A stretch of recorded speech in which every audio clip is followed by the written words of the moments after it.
What's going on, everyone? Welcome to Littleroot Lessons, episode 270. My name's Ro, and I'm joined by two amazing guests, returning guest host June Littner, and first-time guest host Chris. No, not that one, the other one. Hello. That's how we know him Yeah. as well. I'm the other one. Or, well, sometimes, in this case, in other cases, it's like, Chris, no, the other one. The other Chris is busy. So it is a full guest pod plus me this week. As we are recording on the Sunday night of Milwaukee Regionals, Carl is driving home. He had a great 4-4 finish. Few unlucky rolls took him out of maybe getting that 5-3, 6-2. But overall, like he said, his goal was a minimum 4-4, go even, and he did it. And Carter is having a lovely date night with his wonderful fiance. So it's just us degenerates talking about Mons that we didn't even get to play. I would argue that this is my way of having a lovely date night with my fiance.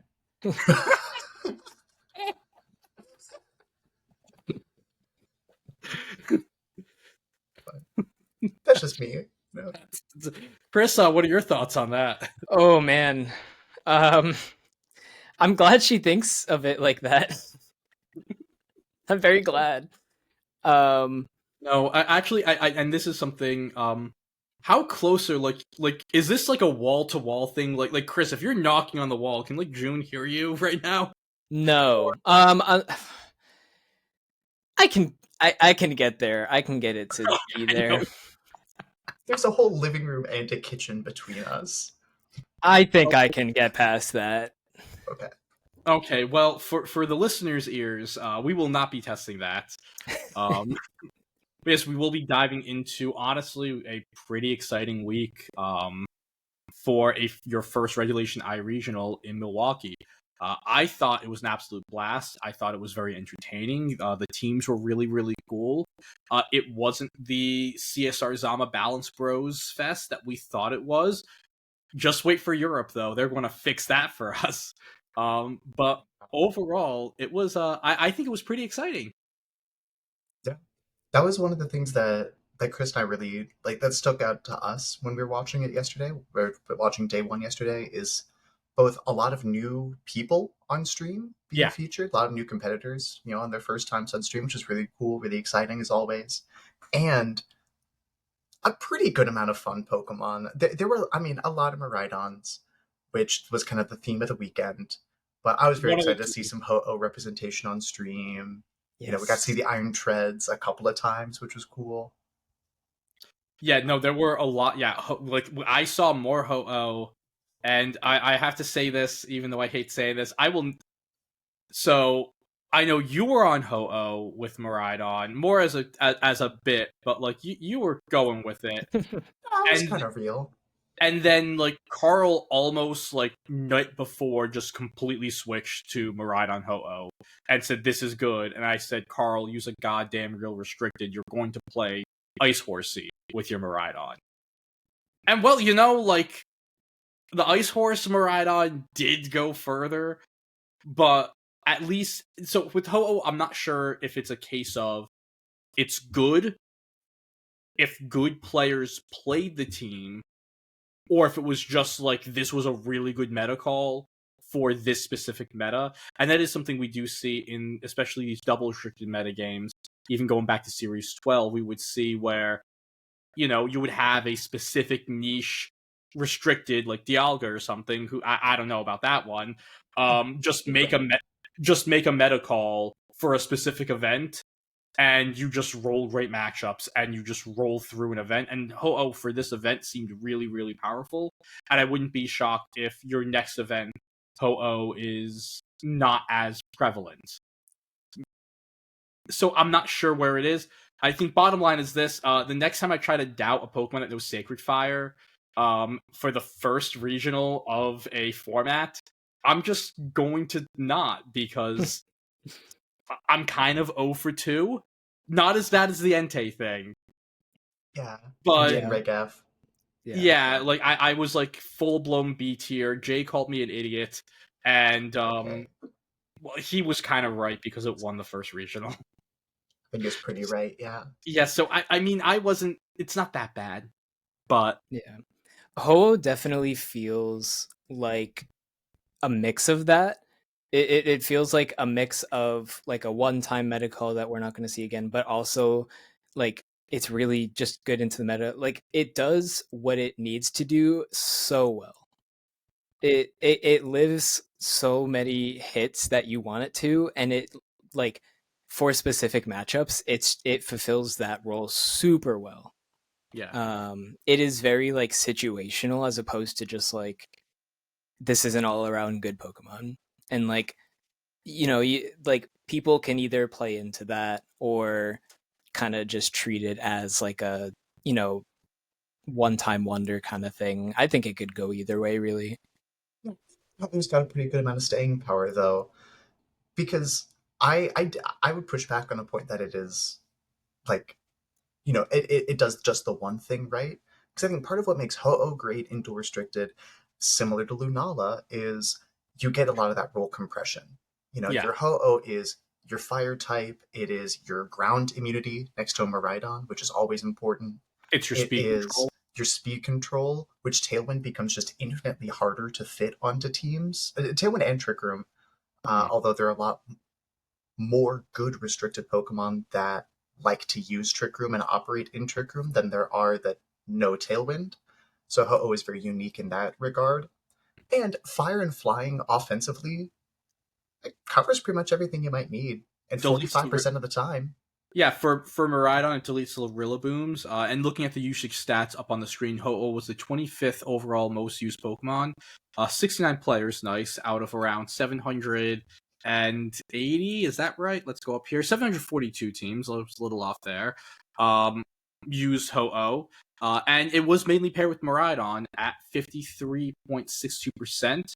And the second most highest used restricted with it was Koraidon, which initially is the one that people thought it would be used with because it can abuse the sun as well. There was the little record I recorded about a year ago with Stefan. We actually talked about like creative team building, and I think like we use Ho-Oh Koraidon as a potential example. And apparently that 30% or so of these Ho-Oh players listened to that episode and got inspired by it, and thank you for your viewership. But yeah, and a lot of the Ho-Oh usage, every single one used Brave Bird and Sacred Fire, and then all but 3 had Protect, and all but 6 had Tailwind. Earthquake, Recover, and Life Dew were the other tech moves, and it was mostly used as a clear amulet Pokemon because it really hates that Incineroar.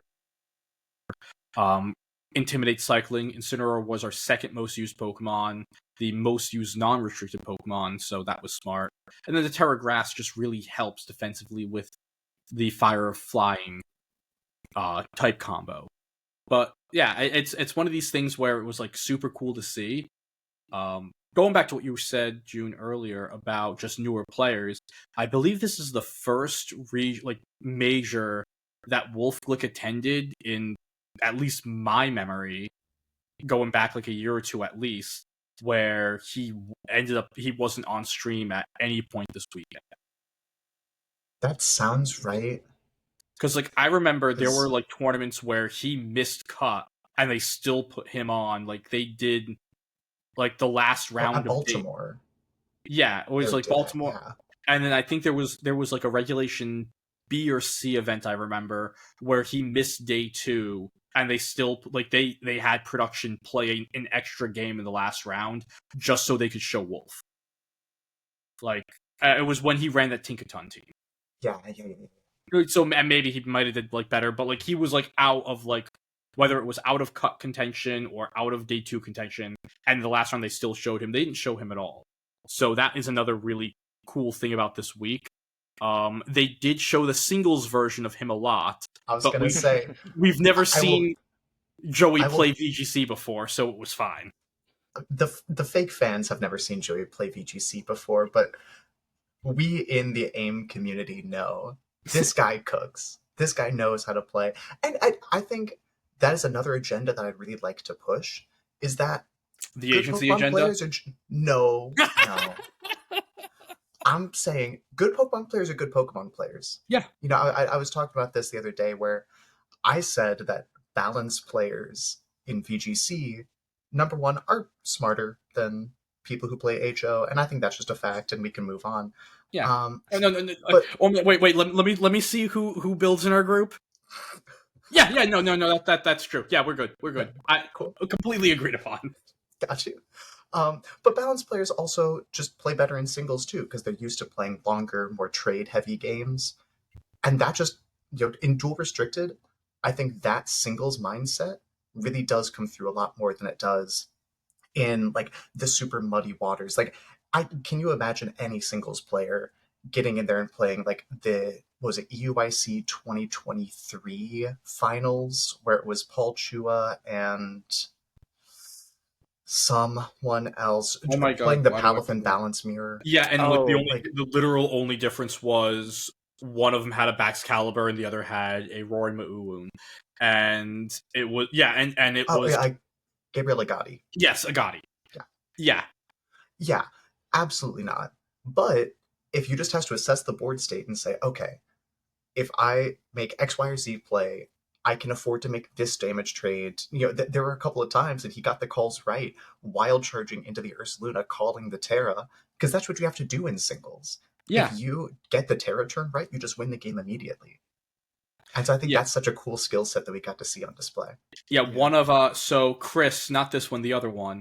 When we were texting about like I think it was the first stream Top Cut stream set that Joey played. Like Chris is like the best I ever played when I was playing my best when he was playing his best at VGC back during like the Players Cup days. He was like that was also when I was playing as the most singles as I've ever played. And he's like everyone who says that they want to really get good at VGC, go play some UU and just be a scrub on like UU ladder for like a week or two and just learn how to damage trade and read a board state. yeah. Absolutely. We yeah. need Hey, more June, singles players. June, can I borrow your singles team real quick? Just no reason. I will give you any amount of Petrarant, Keldeo, Spike stack. I play OU, but it's demonic. I love Petrarant so much. It's perfect. Yeah, like that, and that's the thing. Like, so it was in the middle of the day 2 stream. They did a Pokemon Pocket. Oh yeah. With Jody. That was awesome. And that was really cool. And then like Gabby's like was trying to think of like a normal type that was good in Pocket, and they're like Arceus. It's just go. I didn't think of it. And with you saying Petrarant, it's like VGC players do not remember mythical Pokemon exist. Yeah. But we do think of these restricted Pokemon, and we talked about Ho-Oh, and Ho-Oh definitely was a story. But one of the 2 Pokemon, I think there were 3 Pokemon that were maybe 4, but like 3 Pokemon that were the story of the weekend. The first, of course, was Ho-Oh. I think the main one is Miraidon. And number 1 used Pokemon, period. So this isn't like Incin at a high usage, and also just looking at how varied this metagame is, your number 1 used Pokemon is restricted at 35%, and then your non-restricted number 1 is only at 31%. So there is a lot of Pokemon spread around a lot of different teams, which is really great. I think this main story with Miraidon, and it's not a drastic percentage difference, but it's the fact that this is the first time we've really seen these non-choice specs Miraidons have super legitimate results. We saw Scarf, we saw a lot of Scarf and a lot of AV, and while the usage stats right here, it still is about 3/4 of Miraidon being this choice specs Terra Fairy. That's down from about, I want to say it was like 87, 88% in Atlanta. So it's only a 13% difference, but with And a it's lot of these still, players, it's still a good bit. but the best performing Miraidons had a very big, had a very wide swath. We had Specs, Scarf, and Vest all in top 8 even. Mm-hmm. And that's like where I think it's super interesting to see where these mons, like how this mon moves. And I wouldn't even be shocked if this choice specs percentage decreases even more, because now there's that proof of concept for people like honestly like me, who I was working with Miraidon Lunala specifically, couldn't figure it out. Said someone smarter will figure it out. Spoiler alert, they did. And part of that as well is, like, I think it was like a week or two ago where we were to talk about, what if it's just Life Orb? What if it's just Assault Vest? What if it's just not specs? What if that's not the answer? And I think now that there is that proof of concept, more and more people are going to be willing to experiment away from specs and try some of these other items. That's just something, it's always the one that got away, because we were having that conversation of, choice specs, I think, is probably just not the best item on Miraidon. Yeah. It's easily the most exploitable. With Choice Scarf, you break the rules by just being faster than everybody. With Life Orb or Magnet or Ability Shield or Covert Cloak, you can protect, which is always really valuable. With AV, of course, you get the extra bulk, but with specs, as long as something can take one hit from it, you don't have any defensive counterplay outside of, a Rogue Terra Ghost that, 4 people used in the tournament. Yep.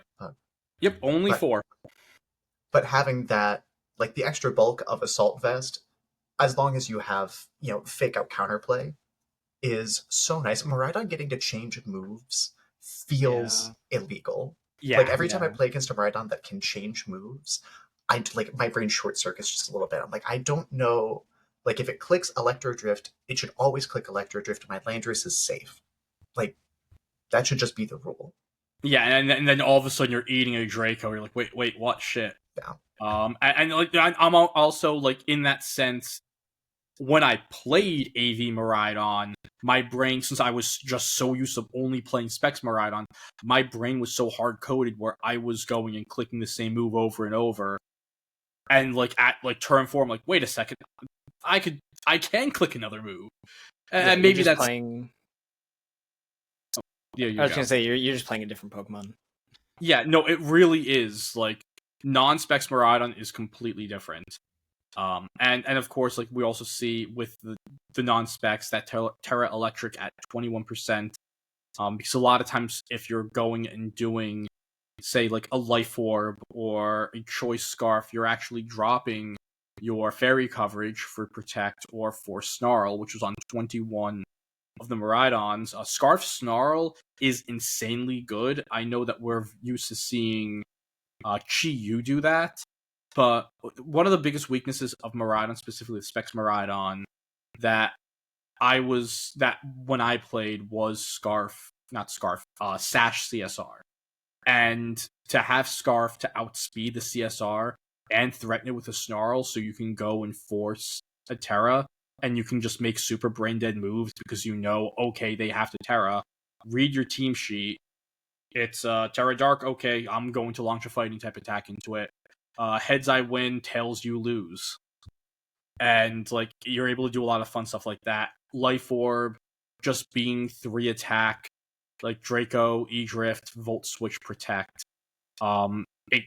We know with losing your spread attack sucks, but we also know with Koraidon that if you have a broken bike with a Life Orb, it doesn't matter if you have a spread attack or not, because you just, blow stuff up.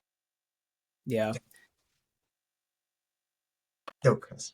Oh, I was gonna say this feels like we're in a parallel situation from when Scarlet and Violet first started with Fluttermane, because that's how people were treating Fluttermane at the start. Everyone was running like specs or something where they couldn't either protect or switch their moves, and like Fluttermane was just pure offense. And then it got to that point where people started running Sash or like Speed Booster for speed control. It feels like we're experiencing that again, but way more. Like this is like a much more like it's a multiplied case of this. Absolutely. And not to, because we've already rambled a lot. Good rambling. Love you both. Love talking about you both. Let's actually talk about some of the teams that did insanely well.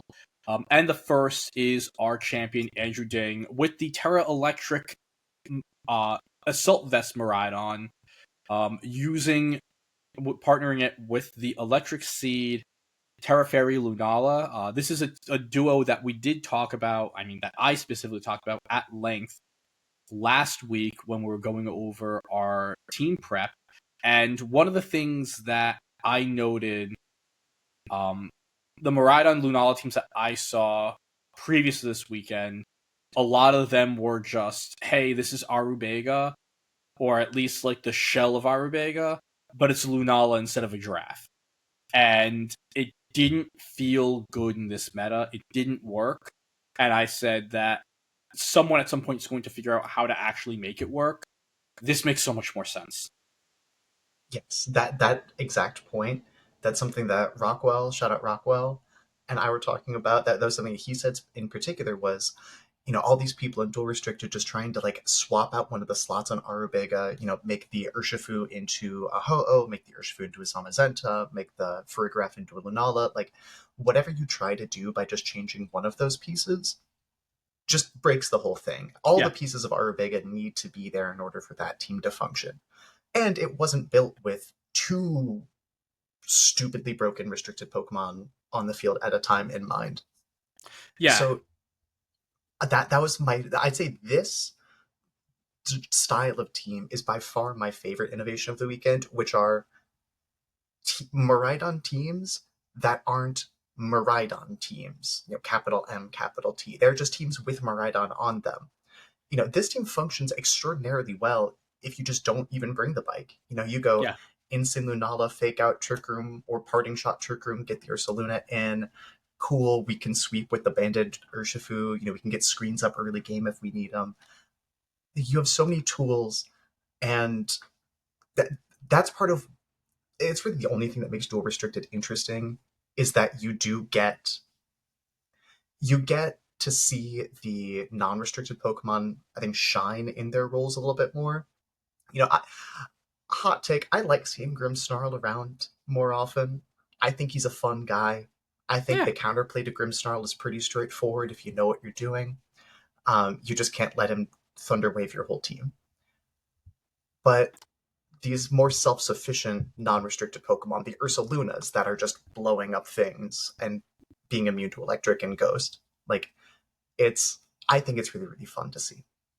Yeah, with what you're saying, like, Ursaluna, that is honestly, the last two Pokemon. The other two Pokemon, I'd say, they're like the stories of the week. Grimmsnarl had an absolutely insane weekend. We saw the value of screens being able to let your Pokemon live over and over and over again. Especially because, like, Grimmsnarl does have that presence where if you let it live, it sets screens and then just spams Thunder Waves. But if you target into it, as long as it gets one of its two screens up, and especially if it gets both of its screens up, well, it did its job, and it's and you just let the rest of your Pokemon do it. And then of course Ursaluna. Oh my god! Well, two things with Ursaluna. First, I expected to see a lot of speed ties this weekend. I did not expect to see a lot of min speed Ursaluna versus like super low speed Iron Hands or Calyrex Ice Rider speed ties in Trick Room. Didn't see that coming. But like Ursaluna on so many of these matchups just felt like another restricted Pokemon. It felt like you got to play three of them. And that's just unfair. Yeah. I mean, hey, I will be the first to say Ursaluna is a restricted. It's 140 base attack stat that just by virtue of being burned, you get to multiply that by 1.5. Oh, also it gets 140 base power, no drawback stat move that will OHKO your whole team. Sorry. Like, it is just also good. And it also can't be slept once the Flame Warp goes off. Yeah. Exactly. Like, you can't status it at all once the Flame Warp goes off because now it has the status that it wants. Yeah. Like, it is one of the most anti-nonsense, like, offensive pieces. That's just why I love it. I put it up there, like, near Golden Go in that regard on, like, offensive pieces that just are so, are so foolproof that as long as you just get it onto the board at the right time, you're gonna take a KO. Yeah. And we saw that a lot this weekend where it was like, yeah, I'm going to let my restricted go down because it gets my Ursaluna into the better spot. And between Headlong Rush, Facade, or the Spread and Earthquake, I'm able to do a lot of damage. And honestly, Earthquake Spread is what makes it workable with Miraidon in a lot of these cases dropping the Dazzling Gleam. You can spam Earthquake next to Lunala, who not only does the Wide Guard protect Lunala itself from the self-Earthquake, but it also protects the Ursaluna from any incoming Glacial Lances, and it makes it so that you're able to use your Broken Spread move, and they can't use their Broken Spread moves. And that's pretty fun. It's such for a cool you. combination. Yeah. Yeah, I'd say the interesting thing though is there is exactly one protect on the team, and it's on the same Pokemon that is running the spread move that hits its partners. Yep. So that, that is just the bit of skill that comes along with playing teams like this that are knowing when you can Earthquake. That's why the Incineroar bug.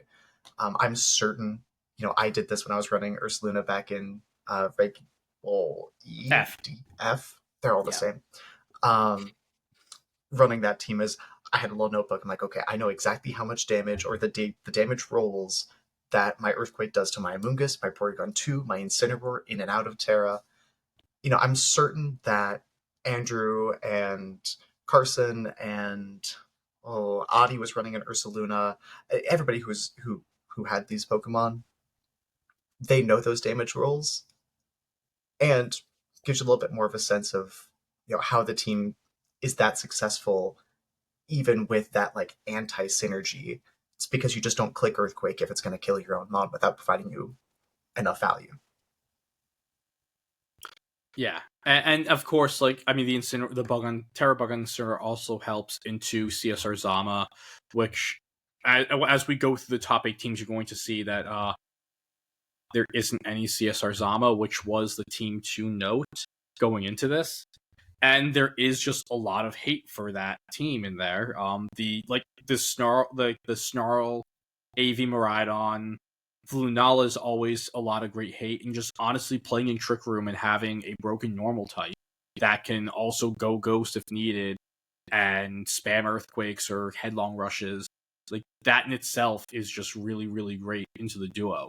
Ursaluna in this team is that balance breaker, so to speak, especially once Trick Room gets up.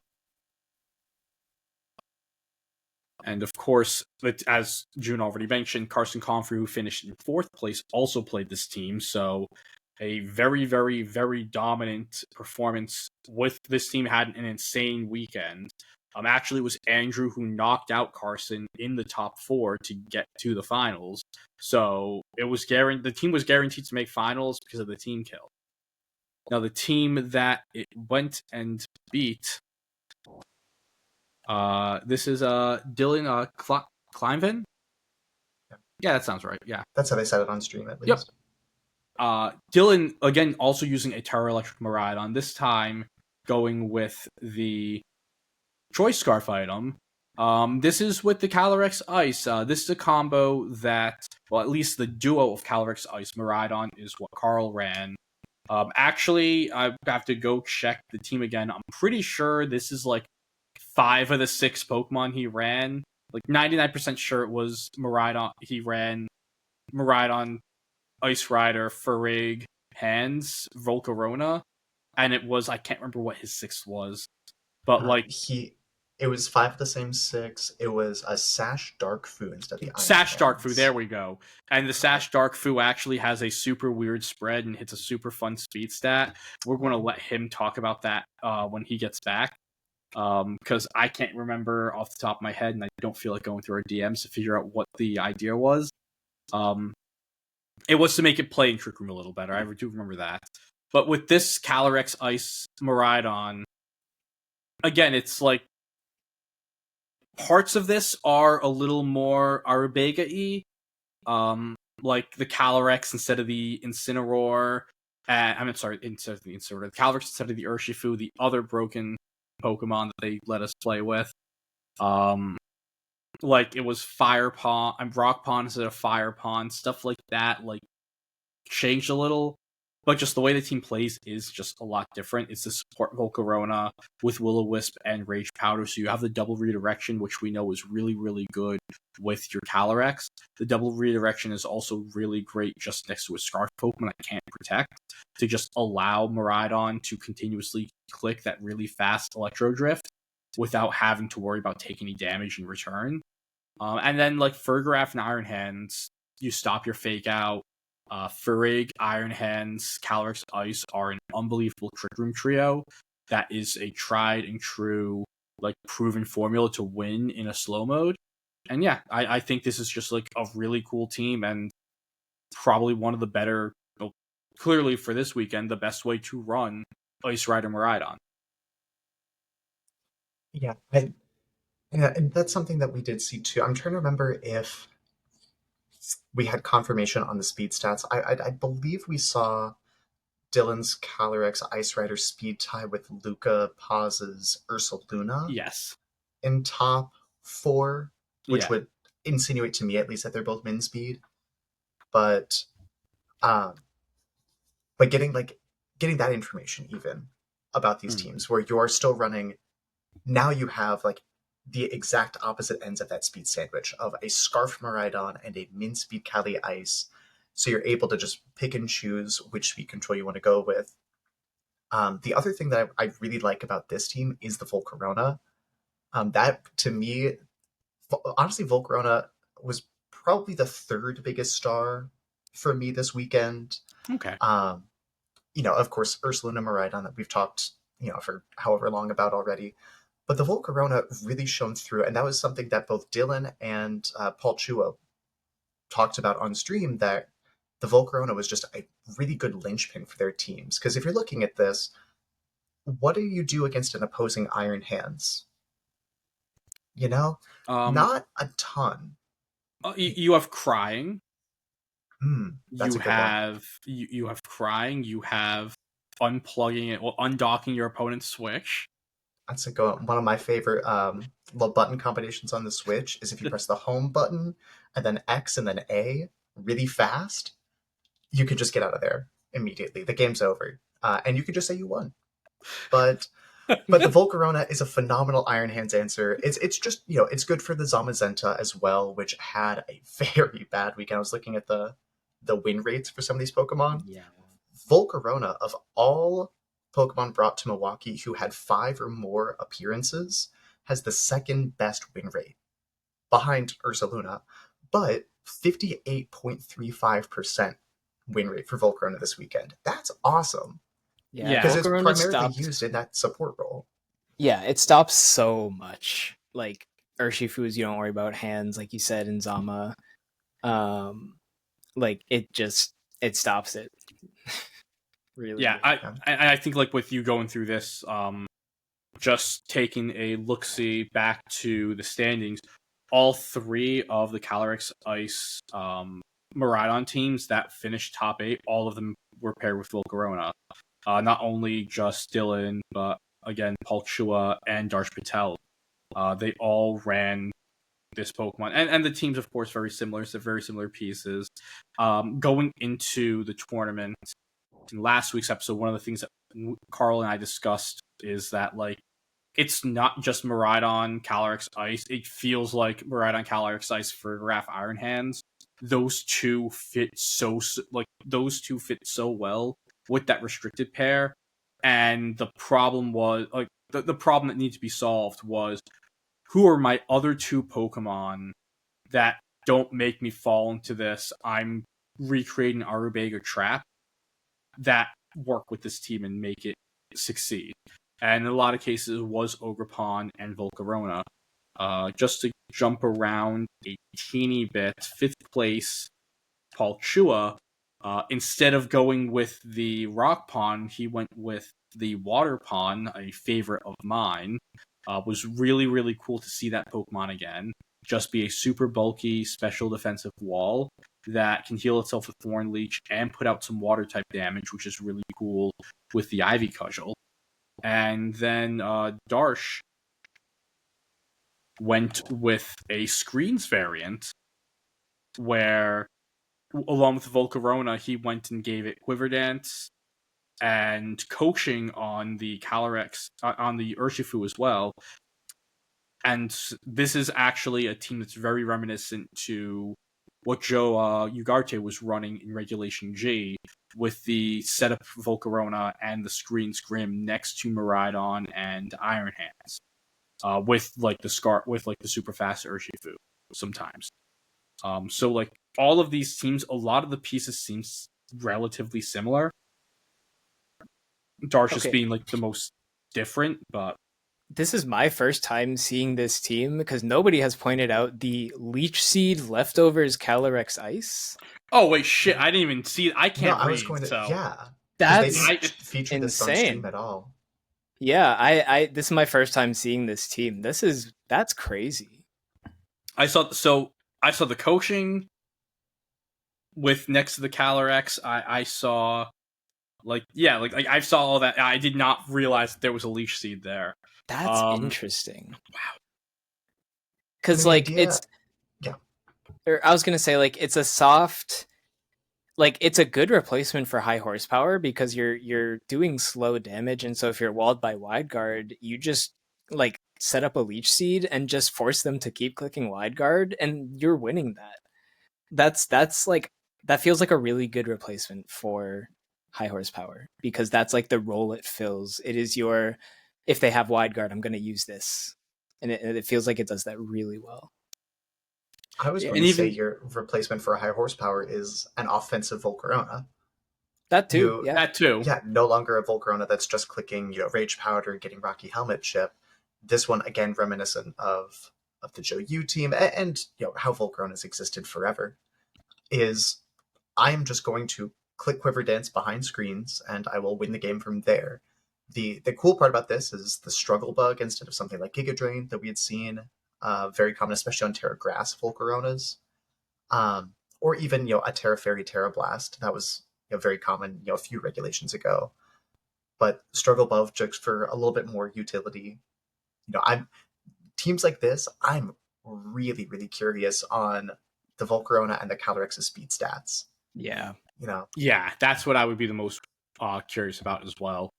But yeah, I think one of the other things that's really cool with Leech Seed, especially once you take out your opponent's first two Pokemon, you get them in that with two Pokemon left, that Leech Seed, it doesn't need the Calyrex on the field. If you want to drop a Leech Seed and then you have a third Pokemon in the back that needs a little HP recovery, get the hell out of there.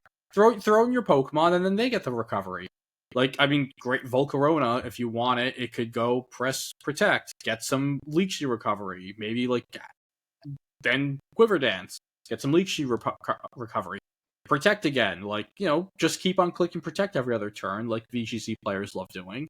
And then all of a sudden you get all your health back, and while you're doing that, you're just chipping them down to make those Fiery Dances, which it's weird calling I believe a 90 or 95 base power attack a weak attack, but sadly in a restricted format that actually is a kind of weak attack. Getting it into chip range to be able to pick up with Fiery Dance. Yeah, it's so versatile. Fiery Dance is 80. Oh, it's 80? Yeah, but you get the stat. You get the stat boost. Okay, yeah. Half the time, it's half the time. Yeah. Whatever 80 times 1.5 is. If only there's a way. If only there was a way to know that. Only if there was a way.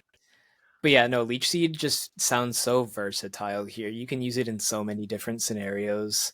Like I was saying earlier with the Wide Guard stuff, that feels like such a good, because that is a legitimate problem that Calyrex has, because if you're just relying on high horsepower, there's a lot that just resists that, or you can't hit with that, but you can just keep chipping down with Leech Seed and they're not gonna take you out. Okay, so two things with this. I did want to look. So this was one of 3 Calyrex that ran Leech Seed. So 2 have the same idea, Calyrex Ice specifically. Then I looked down, there were 3 attacks that were only used once on Calyrex Ice. If you can name one of them without cheating. Oh, okay. Sorry, yeah, I was going to pull it up, but I'll stop. If you could wait. just name one of these 3 attacks without cheating, I will give you an I'm proud of you. I'm guessing Avalanche. No. Really good guess. No. Is Icicle Crush one of them? I lie. There's 4 attacks. Icicle Crash is not one of them. Icicle Crash was not used at all. Okay, Nor good. was Avalanche. Mm. I will give a little hint if you want one. Well, here, I've got a couple other. Seed Bomb. Shout out Anthony. Seed Bomb was used 5 times. Really? Yes. There are 5 sickos who went to There's Milwaukee. 5 sickos. Zen Shout out Headbutt? Zen Headbutt. That's a good one. That's a Um. Well, I judging can't by see. the response, it doesn't. Yeah. No. No. Okay. What moves does Calyrex even get? It gets a lot of moves. Yeah. I will say this: one of the moves I didn't know it got. I knew it got Oh, 3 of these boy. 4. There's a dark move in there. Actually, dark might have been used probably more than once, like Crunch or Throat Chop, Actually, Crunch and Throat Chop are 2 of them. that were only used once. Yes. So it was Crunch was only used Yeah. once, Throat Chop was only used once, and then the other 2 were Lash Out and Giga Impact. I knew it got Giga Ooh. Impact. So I knew Giga Impact, Lash Out, and Throat Chop. I actually didn't know Calyrex, Iceland, and Crunch until right now. Okay. Also, 2 Learn people something. use Stomping Tantrum instead of High Horsepower. That's 2 people have 2 been people. supremely unlucky. yeah. I think my guesses were too.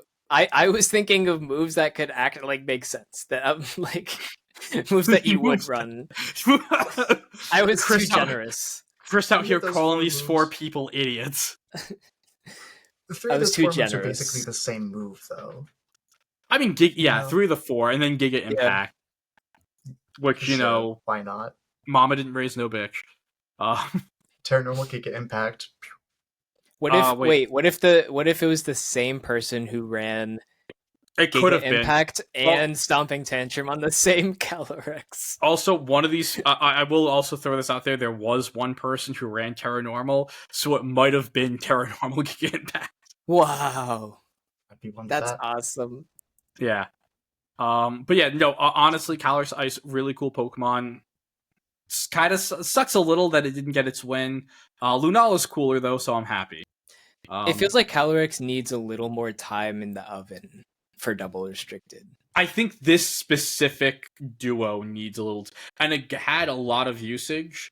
I think it was the number 1 duo for day 2. So it had a really, really, really good weekend for a team that a lot of people were saying going into it wasn't developed enough.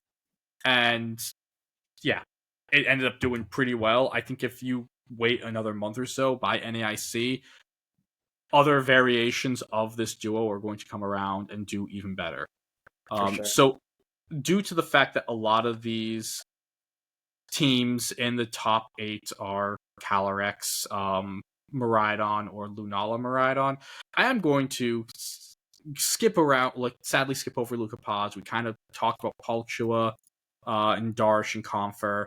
I think the star of the weekend, outside of our winner, the main character, or the person who became the main character, is Joey, aka Pokeaim.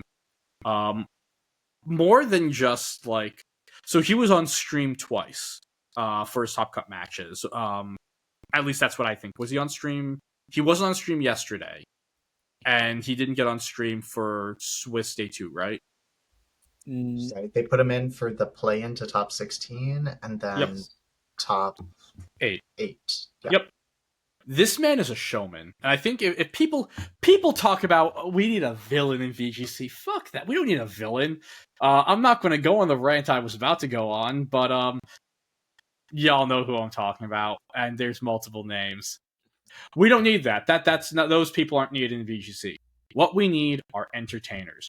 The reason why Wolfe is on stream all the time, it's not just the fact that he's the best player on the planet right now.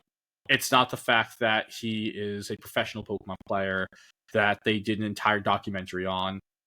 Wolfe is entertaining. He is an entertaining human being. He has a presence on the stage that we love. Joey has that same presence. Mhm. Game 2 of his play-in top cut round to get into top 16, he's counting down the protects he needs because he needs like a quadruple protect to get burned through.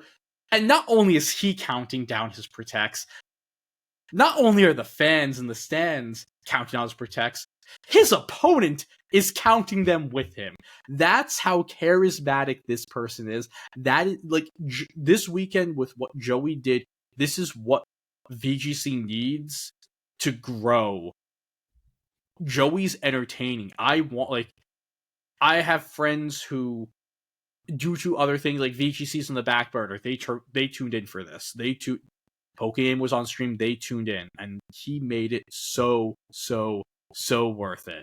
Like, so literally, like, screw the Pokemon aside. Like, and we'll get into this team in a minute.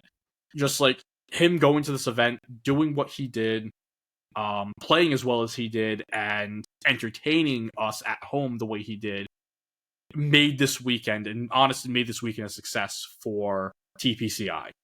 Mm-hmm. The best part about Joey on stream, along those same lines of him being a great entertainer, knows exactly how to throw for content. Because that position where he was counting down the protect should never have happened.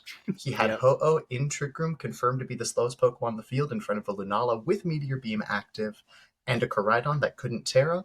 All you gotta do is Brave Bird to KO the Lunala, you beat the Koraidon 1v1 forever. You're a Ho-Oh, that's your one job.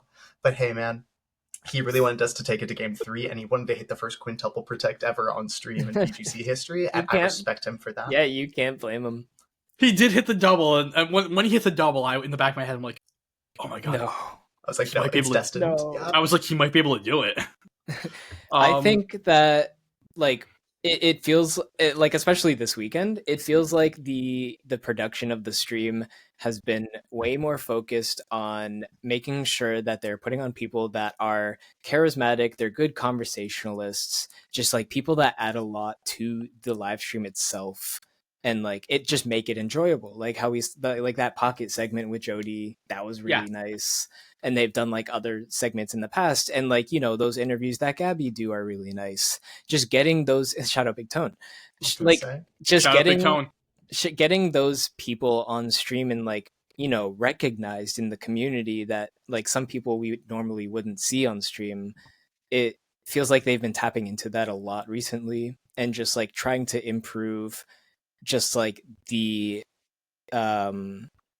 experience of the stream, and instead of just like putting on whoever wins the match and that's it, because like you know, most of the people that do win the match and show up on the interview are pretty well versed in you know, they're good conversationalists, but then you get, you know, every once in a while there's someone that's like a bit awkward and stuff. We and all that's know. fine. I think there's a specific interview that the three of us are thinking of. You know what it is.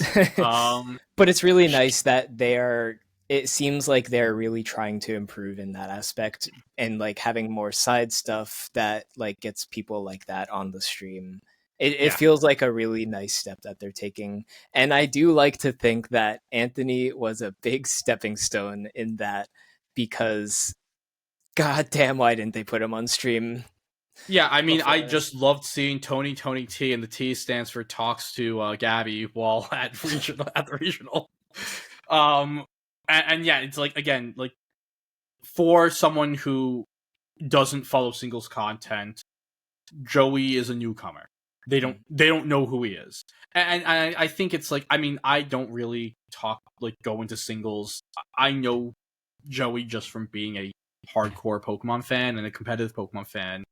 But for someone who doesn't know that, like, person who's literally is just in a VGC only bubble, to have someone like him on stream as well is like, they think it might be like a newcomer, or at least, you know, they understand this is his first time playing in a VGC major, and to watch him play the way he does and be charismatic, be a very, very fun person to watch, is super important.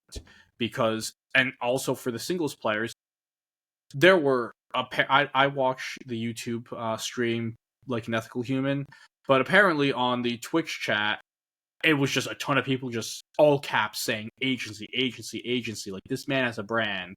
and maybe some singles players who never played VGC or never looked at doubles are saying, okay, Joey did this, maybe I can do this. And that's another way for this to grow, because Joey has an outreach to a large group of players that VGC won't really reach out to in terms of singles players, Pokemon Showdown players, and for those players to see someone who they see as like their Wolfe Glick do this, then maybe they can have a shot, and it helps grow the game more.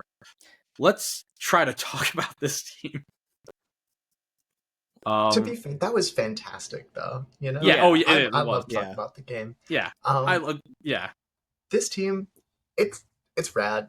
It slaps. It's awesome. It's so cool. It's 5 out of the same 6 that I was running. I just had a water pond instead of an iron bundle. I also was choice banned on my iron treads, which is why I didn't have protect on it. Joey just said he doesn't need. He's a singles player. He doesn't need to click protect.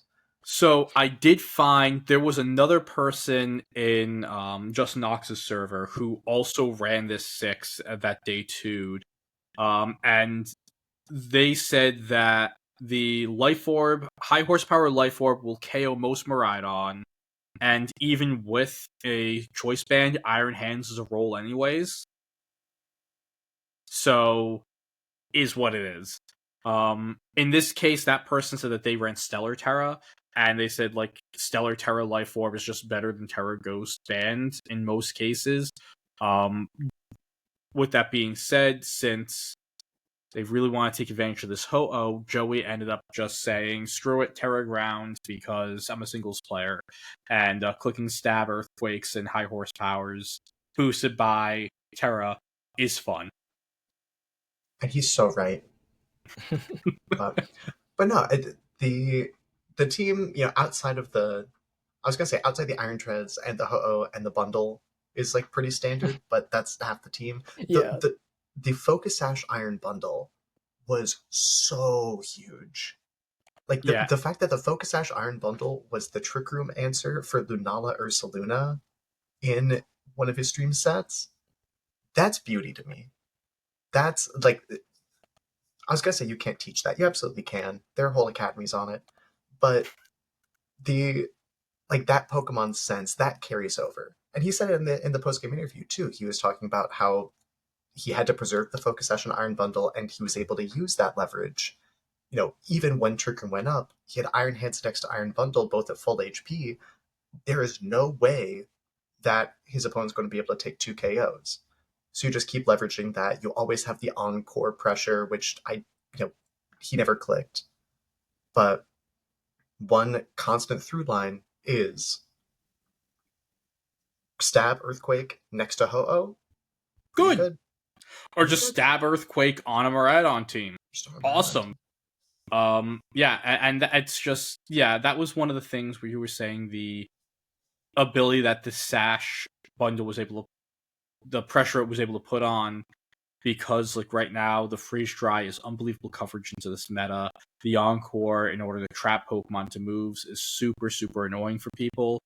And you have to hit it twice, which means you're targeting down that spot twice. You could be double targeting into a Protect, or it can just be a turn where you're double targeting the Iron Bundle to get rid of it. Okay, the Miraidon, this being a Specs Miraidon, the more classic Miraidon, it gets to click one of its broken moves. It gets to click Terra Fairy, Specs Deagleam. It gets to click Draco or Electro Drift. And it's able to do it completely safe because you have to target the bundle twice. And just like the bundle being there, even though there isn't any redirection on this team, the bundle's presence with the Sash is a redirection, so to speak, which is a really cool way to do a roundabout roll compression. Yeah, and I think that's one of the reasons why we saw I'll just say a lack of success from Pokemon like Calyrex Shadow Rider, who in this format, I don't know the exact number that had, the percentage that had Focus Sash at this tournament, but is a very strong Focus Sash user. Is people know how to play around Sash, Kelly Shadow.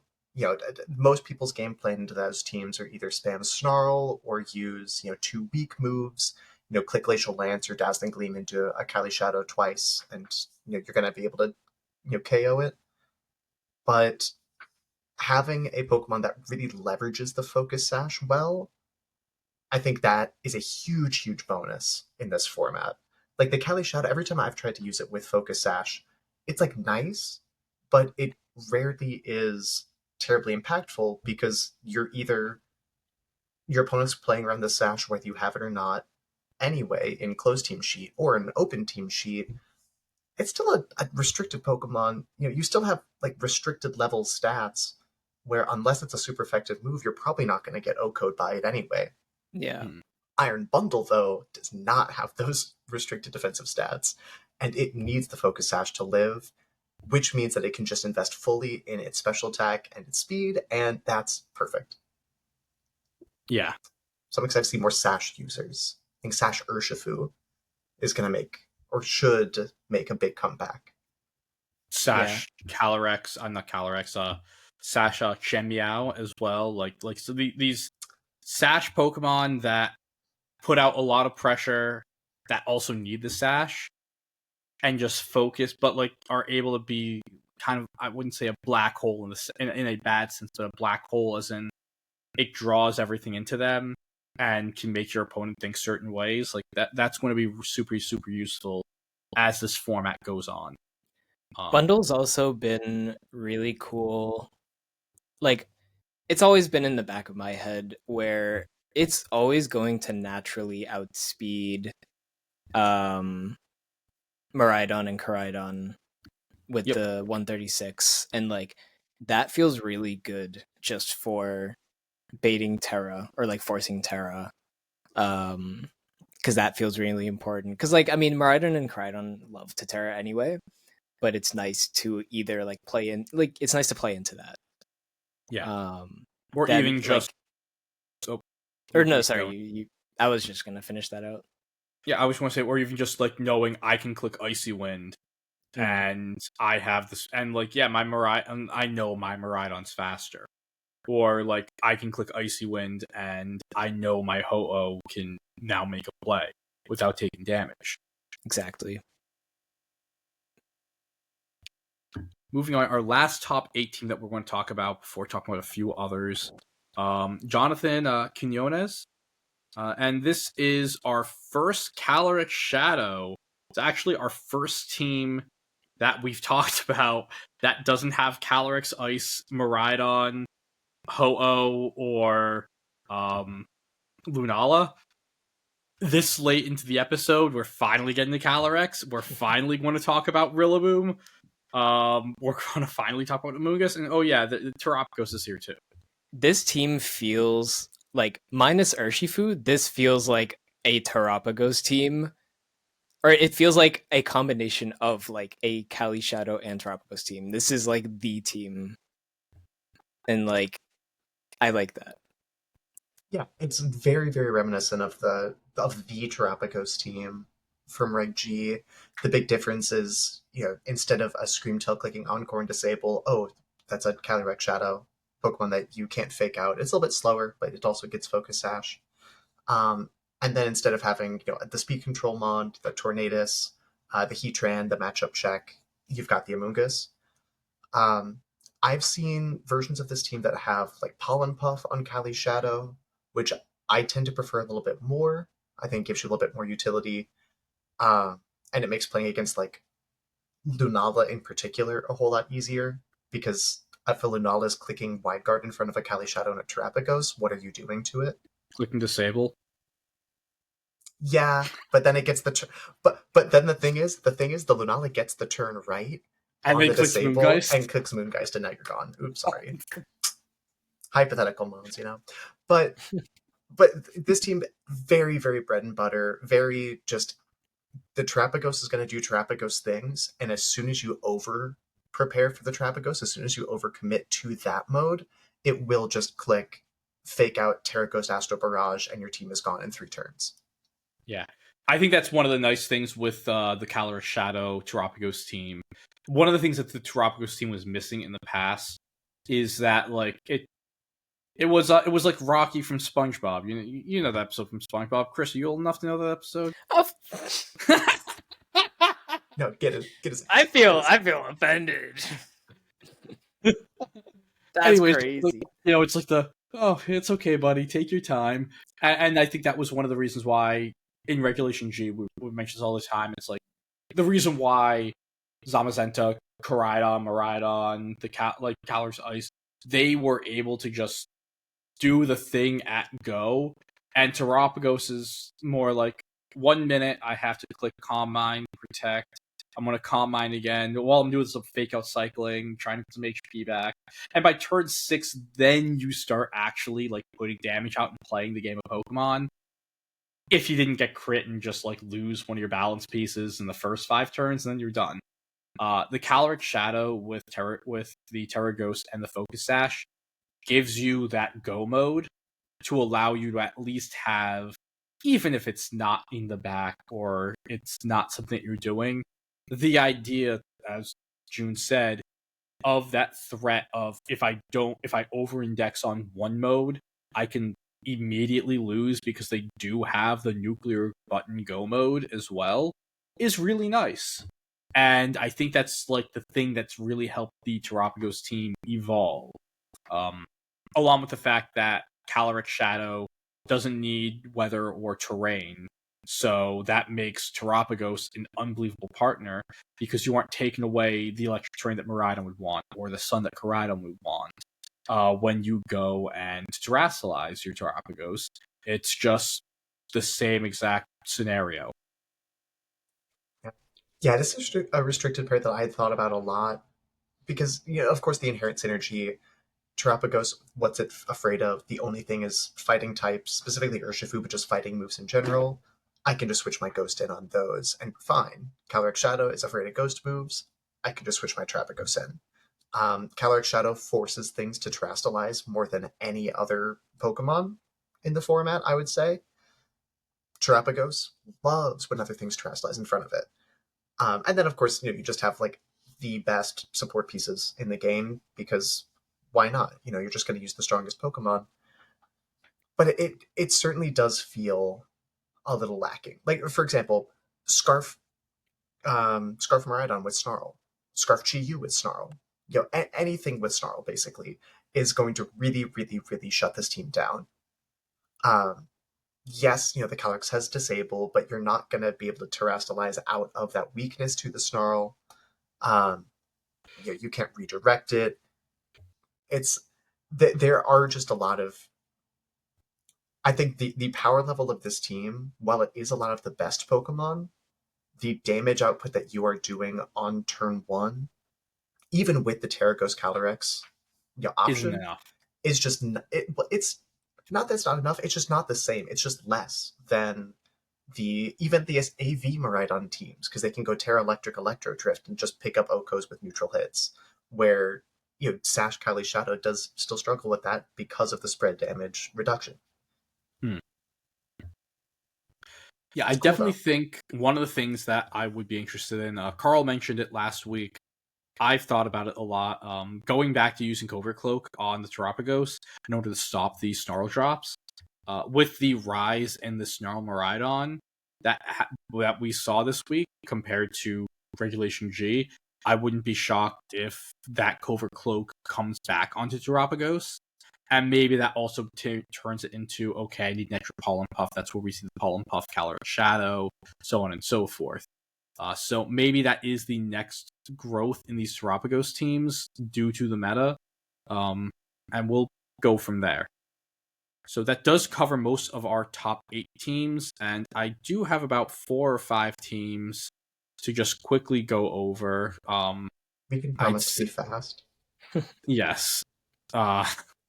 So the first one, all of these teams top cut. The first one, we have to go with our boy wonder, Zach Weed.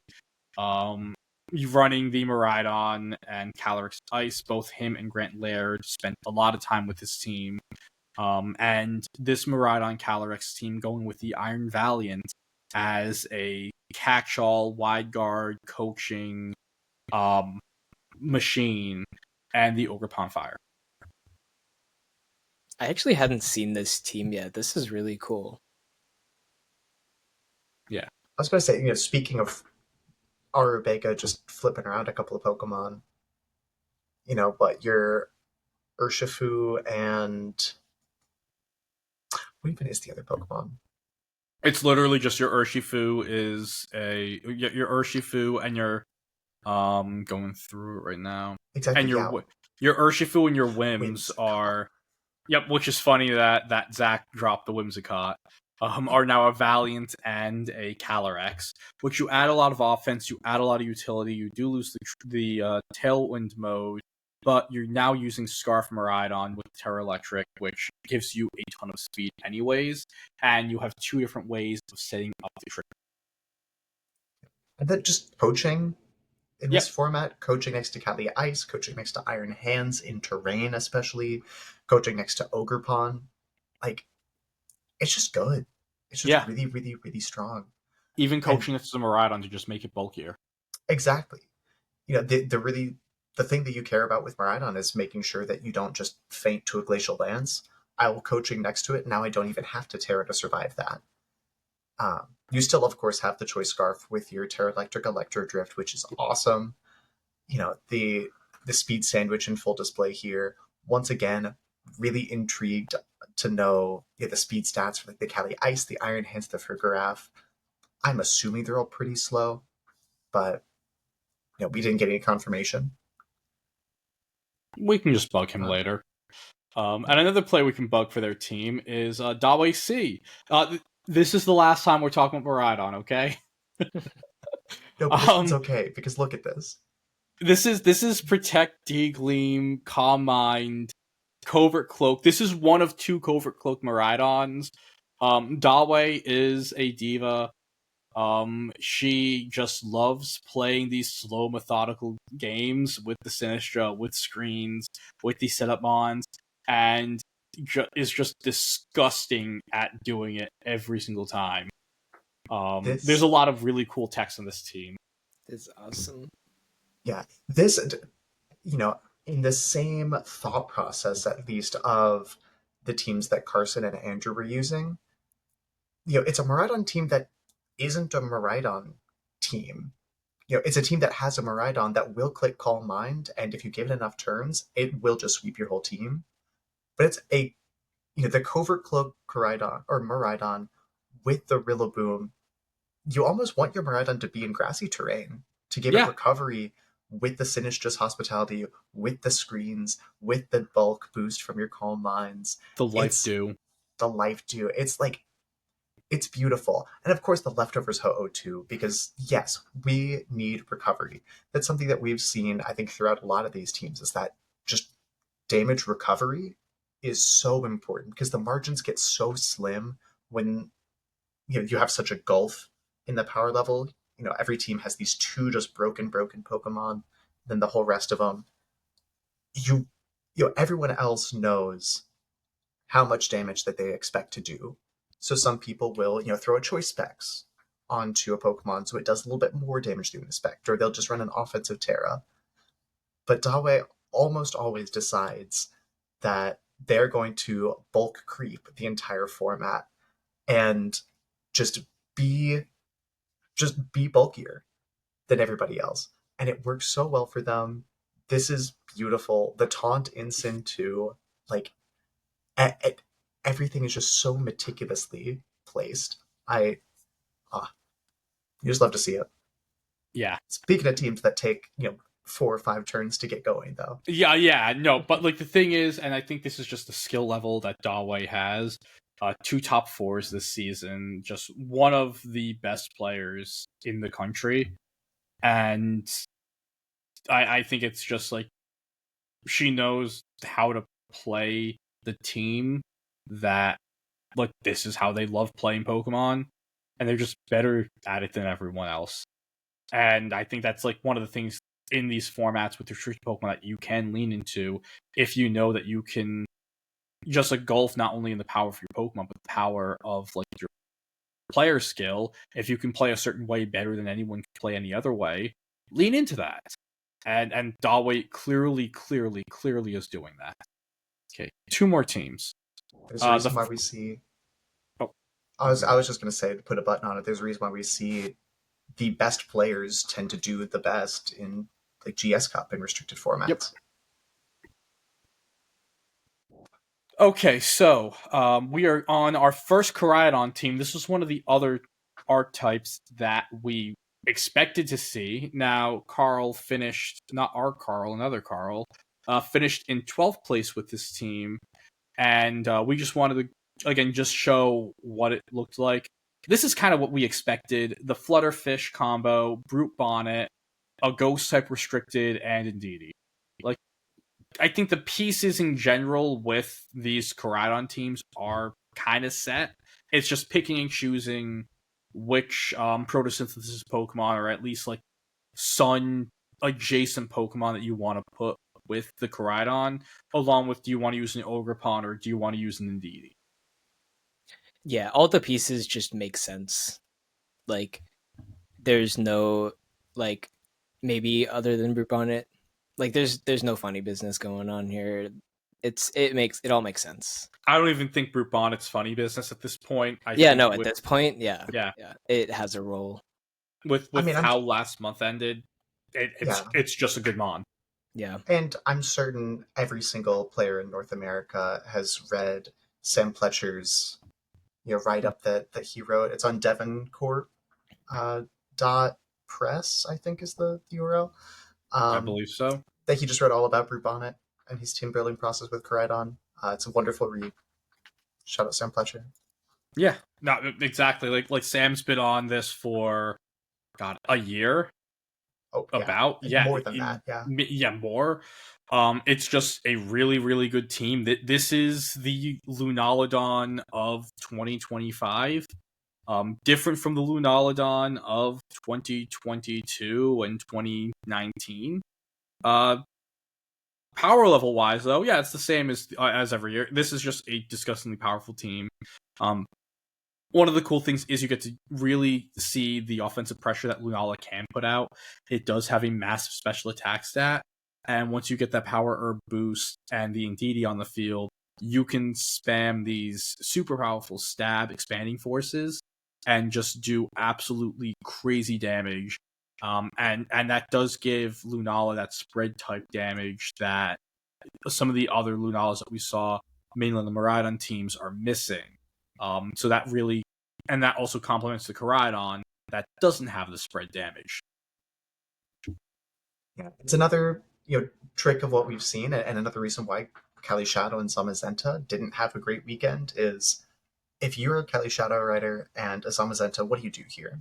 You're staring down 2 ghosts, a normal type, 2 dark types, and a fighting type that will just Oko the Zamazenta that's supposed to soft check everything else on this board. Like you just have to play with your non-restricteds in that game, and at that point, pretty much every Koraidon team is going to just be stronger. They will just have more stats than the Urshifu and the Incineroar that you put out in front of them. Like, legitimately, what does a Zama CSR lead do into Koraidon Lunala? Besides protect for 1 turn and then then die the second. Exactly. And that's the thing. Like, this if you were planning on seeing a lot of CSR Zama, this duo was your counter meta check, and then those teams didn't do as well. And once you got into cut, Carl definitely, finishing top 16, wasn't able to get as far against these super powerful Miraidon teams. But like, for making a meta call, this was a really good meta call for at least what we expected. A team that no one expected, and the last team we'll talk about, because after I talk about this team, I'm going to want to reconsider my life choices. Michael Zhang, Eternal Snowman, one of the most creative team builders in the community. What is this? It's art, Angelo. This is performance art at its finest. I honestly, with as much as they were showcasing unique personalities and new people on stream, I do wish they gave us 1 set for this team, because I would have vomited. Right? I would have actually vomited. I don't recall him being on stream. Yeah. Because I'm pretty sure if I saw this on stream, I would have remembered. Yeah, he did cut. He finished 20th. Yes, yes, this was 20th. Yeah, lost in the top 16 play-in games, but just a masterclass in I want to play these two restricteds. How do I make sure that I build the rest of the team so that I don't auto lose to, I don't know, Miraidon or the things that your two restricteds don't like to see? And the answer is a different Rhydon. And I love that. Yes, so this is the Double Dawn combo. No, not that one. The other one. No, not that one either. Not that one. Yeah, the other They're ground Dawn. It's the 7th one down on the list. But this is beautiful. Yeah, no, it's so we've talked about on the pod. I think it was like a month or two ago. There was a player that used Rhydon, and we were like, "What the hell is this for?" Like, it just didn't. We understood the idea, but it just didn't make sense for the context of the team. On the context of this team, it makes sense to have a Lightning Rod Pokemon as your redirection, and it be this Rhydon with the Eviolite being super bulky, and at least for this one, you do have the ability to boost your damage up with Swords Dance, and have a lot of staying power with Comfey's Floral Healing, which is really, really cool. So there definitely is, like, the Comfey as well. Like, Comfey Ho-Oh just sits on the field and just doesn't die, which is crazy. That's absolutely great to have. Comfey's also really great at breaking sashes, because the Draining Kiss is +3, which makes it even faster than other redirection moves. So you can go break the sash, and then use the Koraidon or the Walking Wake or the Ho-Oh to pick up those KOs. The thing that I'm just confused about more than anything is the Toxapex, to be quite honest.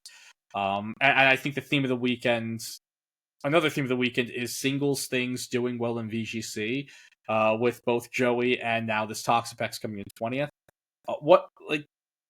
It's a wide guard mon that... It's a wide guard mon that beats Koraidon. What does Koraidon do to this? It just hard wins the mirror against Sun. It beats Cali Ice, especially the ones that aren't running high horsepower, because there's some out there that we've already seen. You win the damage trade versus with a Toxic out. You win the damage trade versus Leech Seed, Calyrex Ice. For sure. And it's a Toxic mon that can't miss. That is the most important thing. You get guaranteed Toxics on things with a Pokemon that is just un-OHKO-able, because it is still a Toxapex, that you're just be able to chip things down while your Comfey is keeping your Ho-Oh and your Rhydon alive forever. Yeah. Because having your double regenerator pivot core, which again, shout out singles, having your floral healing on the side, having your Rhydon that is just so bulky, those things are all nice, but where is your damage coming from? And that's that's really a hallmark, I think, of ESM teams, is that there are a couple of nuclear options, but even if those nuclear options don't work out, he's got ways to do damage. He's got ways to get damage on the board. Yeah. It did feel like there was like a little bit of an uptick with just mons that don't get taken out, that will do things over time. Like we saw like the Dozo Glamora stuff, where like by the time you get through that wall, you're already like so low based off like the poison and everything else, and now you get to deal with the Koraidon and Walking Wake in the back. And like this feels like the next step of that, where you just do so much with the Toxapex and it's so hard to get through, and by the time you get through it, you don't have enough to deal with the Walking Wake, and hey, a Comfey's coming out now and it's going to heal everything. Like it feels like the next evolution of that, like what we were seeing before with like the Glamora Dozo stuff. Yeah. I think Comfey is a really, really unique Pokemon. I think that's something that a mon that I wouldn't be shocked if we try to see people try to see like a little more play with it. Just self-healing and regenerating is really good, and it is the best healer in the game, in the sense of you have the floral healing, you have the stab, the priority. You're always going to get that unless they're going to threaten you with a fake out, you are always getting that floral healing off before your opponent does anything else. And that in itself, like, maybe I know, week 1, week 2, Red G last year, people are running Comfey next to Pokemon like Tropicos to be able to keep on getting that Terra Shell back. And maybe it's not that, but maybe it's a Calyrex Shadow or any of these Sash Pokemon that we talked about that you hit them. You're trying to hit them twice and not actually break the Sash, just get them out of the Sash range. And the Floral Healing just keeps on putting them back in range of, okay, I'm back at full HP. The Sash is now back online. Like, stuff like that could be something that people maybe experiment with. Yeah, the Floral Healing, like, now you get to use it with Pokemon that are more proactive and like they don't need the healing over time. You can just get like even just one Floral Healing and like that just is enough for Koraidon to do Koraidon things. You get to use it on Pokemon that move way faster than like Terapagos. Yeah. Any other thoughts on this team or the weekend? Ooh. I mean, what can't we say about this team, right? A lot of things that would definitely get me canceled. So, I will say that's a team like your stall-ish team. Like if we had like Carter or Jay on, they'd be like, yes, let's go. I am not a soldier of big stalls, so you can take it or leave it. But yeah, I'd Still say love you, I guess. I guess. Overall, though, representative. We have to have one on the pod at all times. It sadly is in my union contract. So the one time I'd be against that. Yeah, big Pikachu's got some high demands.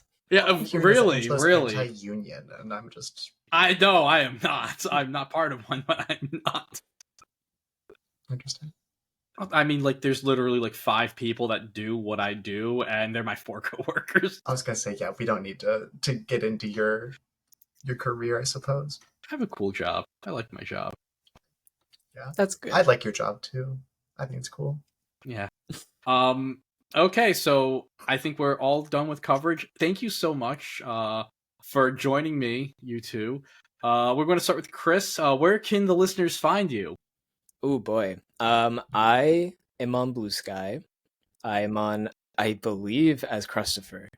This is a trend with Chris's not knowing their Blue Sky handles. You are Chris Dentremont. I'm chrisdentremont.net because yes. I'm cool. Yeah, I post there now. I try to make a lot of like web extensions and stuff, and I try to like give back to the community in that way. And so I post some pretty cool stuff there. Other than that, I think that's it for me. Yep. Junie, where can the people find you? I'm also on Blue Sky. It's at Linty with 2 Ys. If you just search Screamtail, you'll probably find me, I think. I do have a YouTube channel also, Lintymon, but I don't like post there. You can find me also after the Blues win the Stanley Cup. I'll be just out in the streets. You'll find me. She does like to do that. Yeah. All I'm saying is I don't want to jinx anything, but the Jets did pull their goalie down 2 with 3 minutes left in the game, so I think we're, Before I give my outro a little, one of my coworkers, she's a massive like Dallas Stars fan, and she told me on Friday that if the Dallas Stars lost in Game 7, that she was like, I would be a mess for like a month, and just don't expect me to do anything for you until I'm over this depressive episode. So I'm glad to know that I'll be able to ask her to like help me with the project tomorrow. I was gonna say, you can send those flowers to Miko Rantanen, I got you. Yeah. And of course, you can find me personally on Blue Sky at Rose Tinted Cheeks, Rose with an H. You can find the podcast at Littleroot Lessons on Blue Sky, where we will post this episode along with all other updates on all the things we're doing. We might be doing a little special thing with Carl, covering his experience in Milwaukee. Not sure about that yet. Of course, Carter's doing his Blue Kaizo stuff along with some VGC things. We do have some interviews coming up in a month once school ends for a few of our potential interviewees. You can find those interviews on our YouTube channel, Littleroot Lessons, along with this episode and a massive catalog of a ton of other episodes and videos and team discussions as well. You can find the podcast on all podcatchers such as Spotify, Apple Podcasts, and any other RSS feed that you prefer to use. And that is it. Thank you very much for joining, everyone, and have a lovely week.